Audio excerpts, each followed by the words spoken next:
Hi everybody, welcome back. Today it's a watercolour, it's an ink and wash, it's of Kynance Cove in Cornwall. So let's roll that intro, let's see what happens.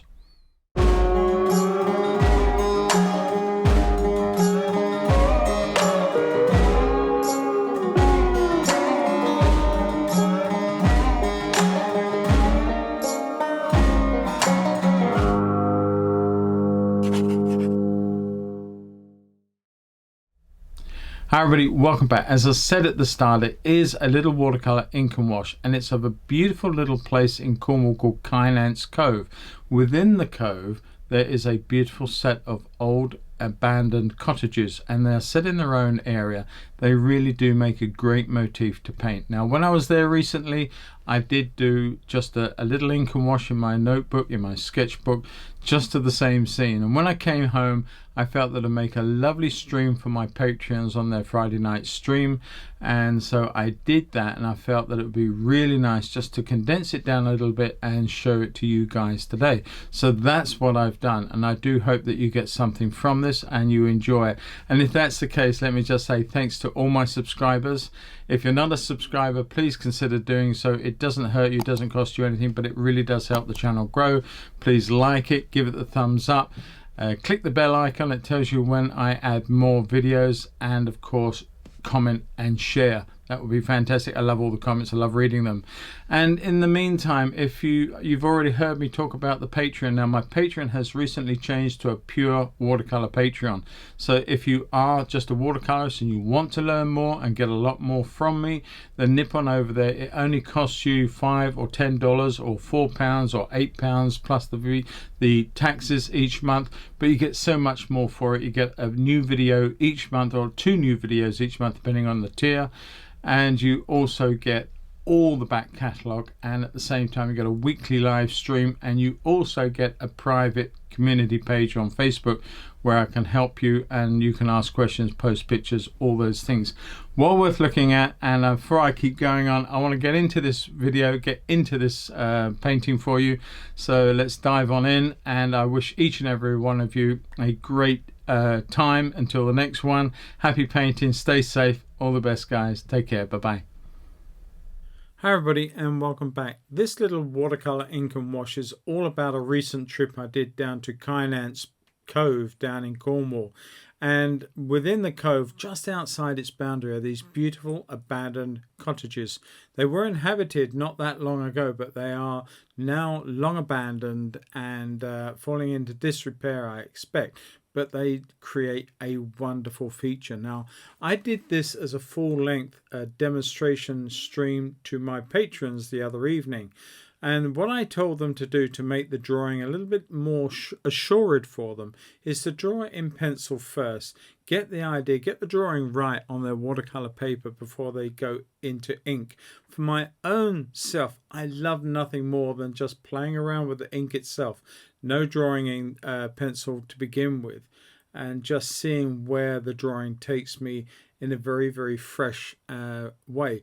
But if you're not used to ink and wash, then I would suggest that you do this method, that you draw and get your drawing how you want it before you actually start applying any waterproofing, because once it's on there, it's on there. What I'm doing at this point is just looking at the angles of the building, and in fairness I would have to say that I got mine slightly out. I could have made it a little bit more of an acute angle.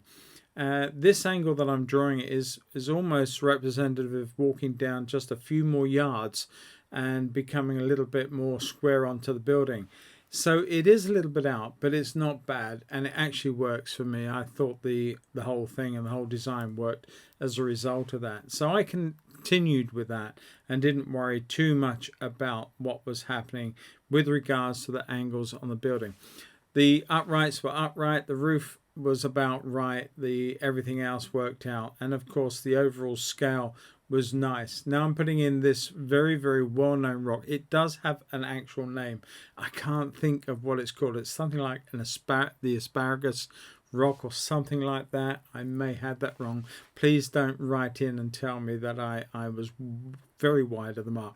Anyway, what am I using to draw with? Well, these are 2 Noodler pens. Now they're very inexpensive Noodler nibs. I think they're American or Australian. You can buy them from several places in the UK and around the world, but they are only sort of 12, 13, 14 pounds each, maybe a little more, and they are fully customizable in as much as they can be broken down and parts can be replaced. The inks that I'm using, that's Noodler's own ink, and it's almost totally waterproof, but not quite. It's not far off, but it is an extremely competent ink and well worth looking at and using.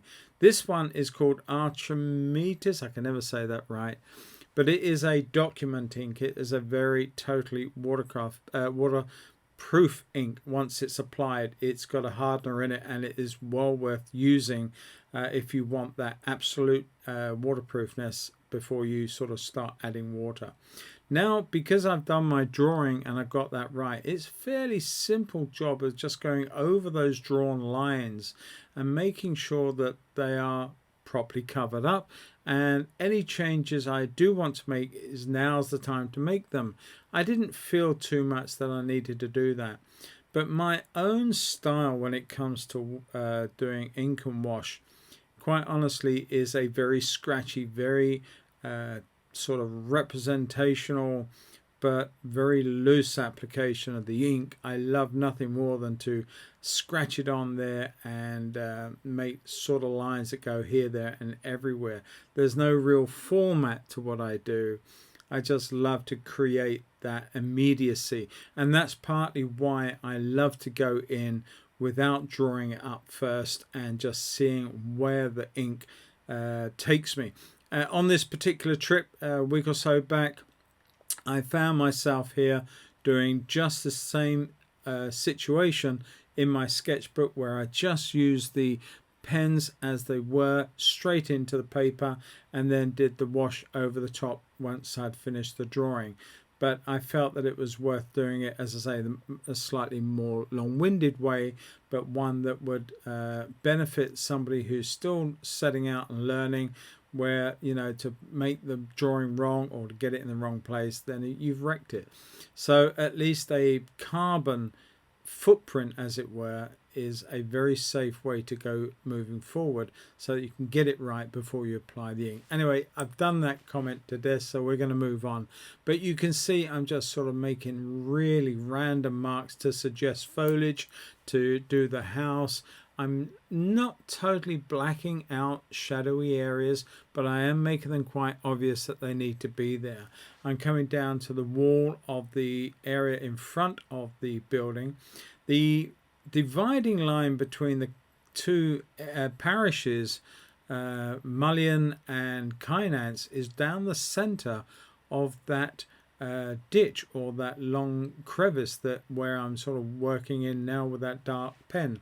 And the reason that the sort of cottages are abandoned in this way is that the National Trust, which do everything else along the coastal path and of course on where I'm standing, have no jurisdiction on those cottages. Quite a shame, really, because they could be made very, very useful. It's a shame that they're just neglected. That said, they do make a very, very pretty picture.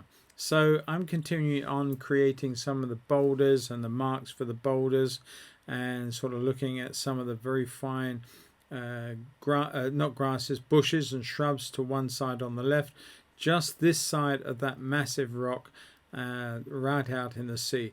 And as you go descending down this very, very steep path, you do come to the foreshore, a cafe on your left run by the National Trust, and the wonderful, wonderful beach. Now here there is an awful lot of rocks and different marks found in the hillside. There is also a set of steps where from the very, very bottom you can climb the hill way up beyond the cottages themselves, and then explore further along the cliff tops and the areas way beyond. Now I'm looking at doing the sky. I'm using some Phthalo Blue, a little bit of Cobalt Blue in there.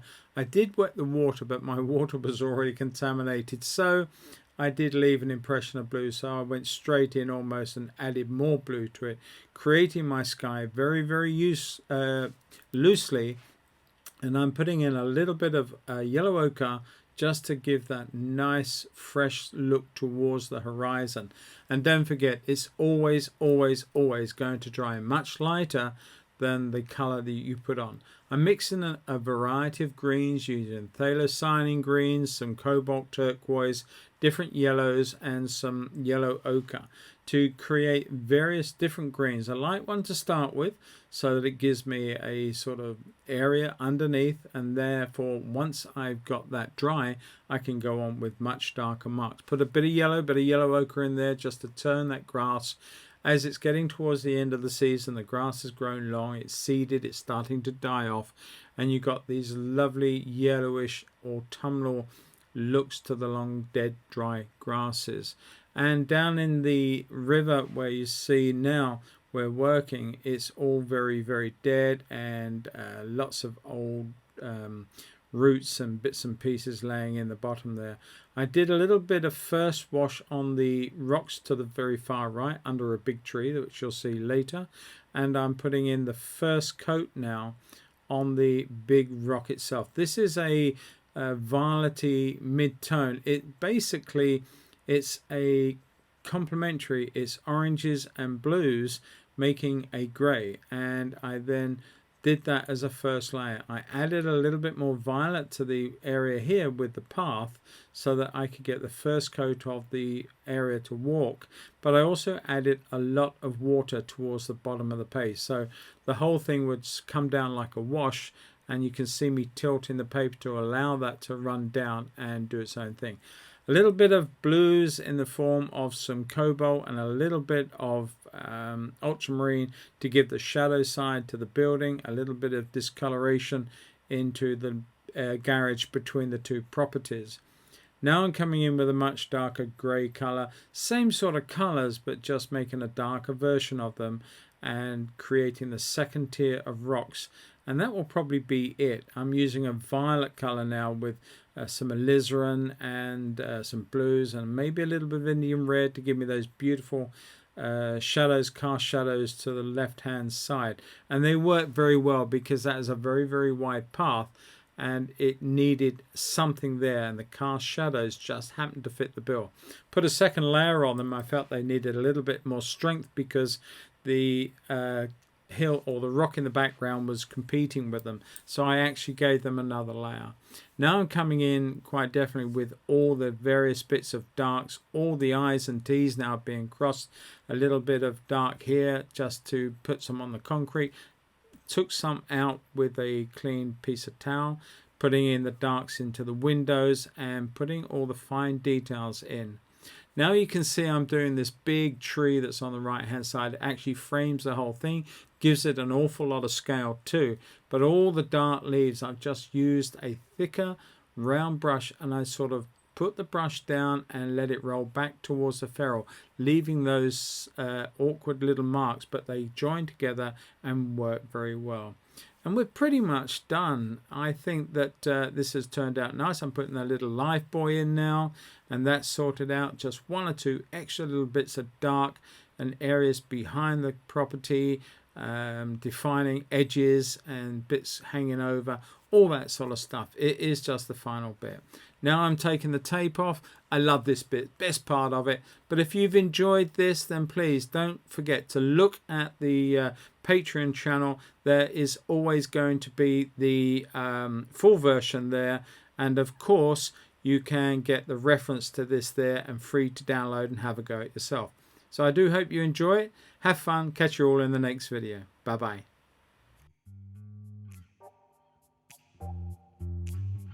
Which I did, and I wanted to show you some of that, so I have condensed it down a little bit so that you can enjoy the process of me doing an ink and wash on Kynance Cove. So let's roll that. Let's not roll that.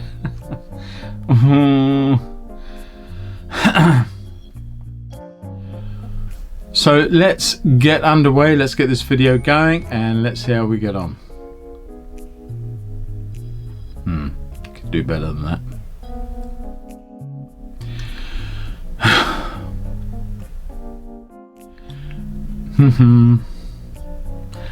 Now I'm not going to start again. I felt the first bit was alright. So, okay. So, I'm going to end up starting again. I know I am. So,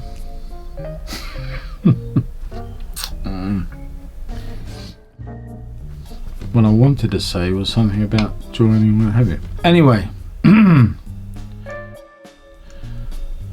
going to start again. I know I'm going to start again. Okay, everybody, as I said at the start, no. Hi everybody, and welcome back to the painting channel. Today I'm going to be doing an ink and wash of a recent trip's visit to Kynance Cove in Cornwall. I felt that was